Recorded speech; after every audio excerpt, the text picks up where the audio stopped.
ভারতের সাথে বিএনপি চুক্তির বিষয়ে যেসব কথা বলা হচ্ছে তা সম্পূর্ণরূপে অপপ্রচার। ফ্যামিলি কার্ড বা কৃষক কার্ডের নামে যদি কেউ কোনো টাকা পয়সা চান কোথাও, সেটা একেবারে অনাকাঙ্ক্ষিত, এবং এটি যদি এই কার্ডগুলোকে বিতর্কিত করবার জন্য কেউ করে থাকেন, সেটা অপ্রত্যাশিত।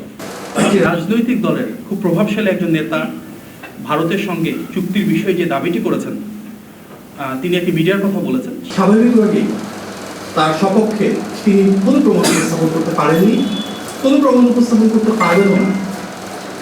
কারণ যে তথ্য মিডিয়া এসেছে বলে তিনি দাবি করেছেন, সেটি ন্যূনতম কোনো বাস্তবতা নেই, ন্যূনতম কোনো সত্যতা নেই।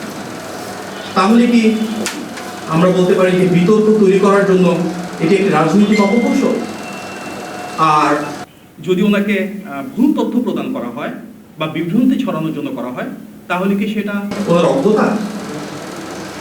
আমরা মনে করি এটা অপকৌশল বা অজ্ঞতা যেটিই হোক, ভারতের সাথে বিএনপি চুক্তির বিষয়ে যেসব কথা বলা হচ্ছে তা সম্পূর্ণরূপে অপপ্রচার। আমরা গণ অভ্যুত্থানের আকাঙ্ক্ষা বলতে সেটাই বুঝি যেখানে ইতিবাচক রাজনীতি হবে, কোনো অপপ্রচার, অপকৌশল, অপরাজনীতি সেটা হওয়া উচিত না।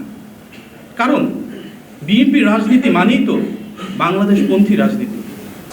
আমাদের নেতা জনাব তারেক রহমানের যে রাজনীতি, সেখানে হচ্ছে সবার আগে বাংলাদেশ, বাংলাদেশের স্বার্থ, বাংলাদেশের সার্বভৌমত্ব, জনগণের ক্ষমতায়ন, এটিকে কেন্দ্র করেই তো বিএনপির রাজনীতি।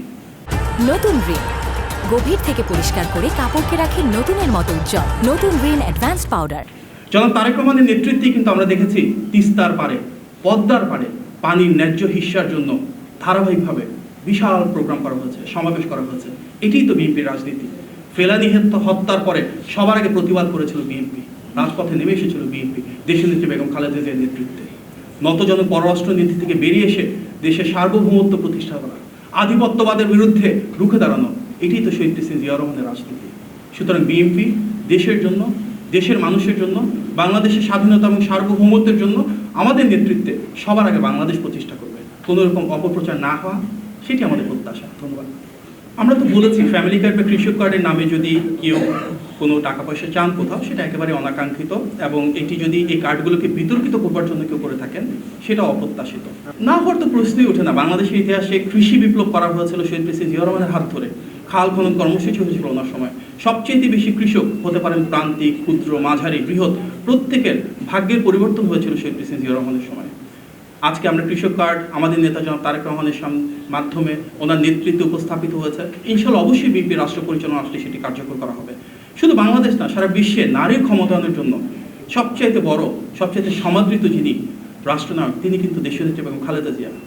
সুতরাং নারীর ক্ষমতায়নের জন্য আবারও ফ্যামিলি কার্ড আমাদের নেতা জনাব তারেক রহমান পরিকল্পনা করেছেন। বিএনপি রাষ্ট্র পরিচালনা আসলে অবশ্যই সেটি কার্যকর করা হবে।